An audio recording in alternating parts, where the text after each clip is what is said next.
சாரிங்க, உங்களை மாதிரி நான் கிடையாது. எனக்கு வந்து கடவுள் நம்பிக்கை இருக்கு. எனக்கு கடவுள் நம்பிக்கை இருக்கு. எனக்கு கடவுள் நம்பிக்கை இல்லைன்னு யார் சொன்னது?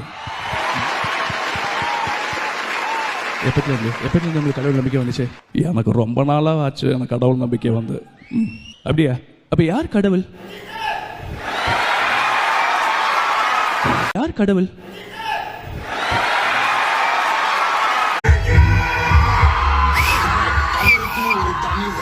அவருக்குன்னு ஒரு தனி ரூல்ஸ்.